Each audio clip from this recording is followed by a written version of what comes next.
Do you want to improve your marriage this year? I'm going to tell you what to watch out for, along with specific tips to turn your marriage around. Hi, I'm Guy Ardito, relationship expert. And the truth is that one small change over time, right, applied consistently, can dramatically improve your marriage. Think of it. Just changing the heading of a plane by 5 degrees, well, over 1,000 miles, that's going to result in a destination 87 miles away from the original one. And if you were traveling from New York to LA, or I guess LA to New York, right, you'd actually be 250 miles away from the original destination. So that's a huge change, right? And that's just 5 degrees. So making one small change over a consistent period of time can really make a big difference. The problem is that most people just give up. They don't see change fast enough or they lack the stamina. Sometimes people try to change too many things at the same time, and that takes a lot, and I mean a lot more energy, and people just get overwhelmed and again they give up. So the solution is to figure out what's going to make the biggest difference and really then throwing yourself behind that and working at it consistently. And the 6 most impactful areas to your marriage are as follows: connection, communication, conflict resolution, partnership, sex life, and happiness. So let me take a few minutes and talk about each one and give you some tips for each one. So number one is connection. And today in our modern age, lack of connection is especially problematic because we're always multitasking and distracted by our phones and whatnot. But feeling that real solid connection is fundamental to experiencing love.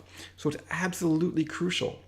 Here's a tip. You can have a rule with your partner, like for 30 minutes each night, your cell phones go in the drawer while you talk to each other, or maybe play a game together, or even watch TV together. But, if you're doing that one, then try to sneak in some snuggling also. Number 2, conflict resolution. Every long-term couple is going to have their share of fights. The trick is in preventing them from becoming big flare-ups, from spiraling out of control, as well as being able to get back to a good place after a fight comes up. So if you or your partner are starting a fight, just take a breath. Remember how much they mean to you. Take their hand, look them in the eye, and say, I love you. Let's not fight about this. Help me understand what you're really upset about so that we can get it taken care of. Trust me, it's simple, but it's powerful. It works like a charm. Number 3 is communication. You've got to understand your partner as much as they got to understand you in order to get what you want and need. Don't assume that they see things the way you do or even have the same definitions. I know my wife and I have very different interpretations of what the word soon means. So here's a tip. Get really clear about what you want and then be very specific when you talk to your partner about it. Also, it doesn't hurt to gently check in with them to make sure that they heard you and that they really understand. All right, number 4, partnership. The foundation of every marriage is working together and trusting each other, especially around money and chores. So if there's any upset about money, then work together to come up with a budget that you can both live with and really stick to it. And if there's upset around chores or housework, feelings of inequity there, then work together to make a list of what each of you do, and then look at that together and come up with responsibilities that are going to be shared. That is a list of things you do, a list of things that your partner does, such that you both feel that you have a shared load. Number 5, sex life. A healthy sex life is honestly both the lifeblood of a healthy marriage as well as the cherry on top. And sadly, though, it's an area where couples seem least likely to really talk to each other about it. So if the quantity or quality of your sex life is not good for you, you got to talk to your partner about it. It's also really great to check in with them and see how they're feeling because they might not be satisfied and might not be directly letting you know. And if that is an issue, then work it out between the two of you so that the quantity and quality is great for both of you and you're getting your needs fulfilled.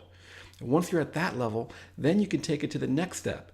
You can start doing things to make it even better, like flirting with each other during the day or planning a sexy getaway or trying something new, things like that. And finally, number 6, happiness. Personal happiness is the key to a happy marriage.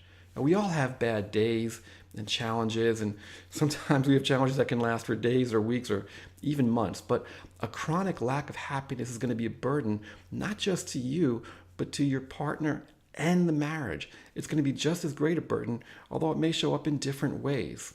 So happiness makes, on the other hand, everything easier to deal with. It makes it easier to deal with when you burn dinner or you're late getting home, picking up the kids, as much as dealing with bigger problems like a health issue or losing a job.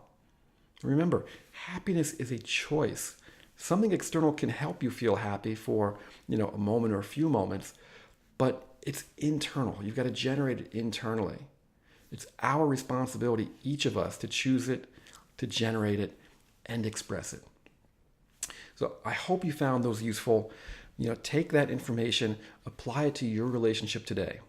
Share this video with your friends, with your family, so that they can get the value from it too. Life is an adventure. Live in love. And if you want more help on creating a thriving marriage, check out the Thriving Marriage System today. Just click on the link on screen. This is Guy Ardito. I'll see you next time.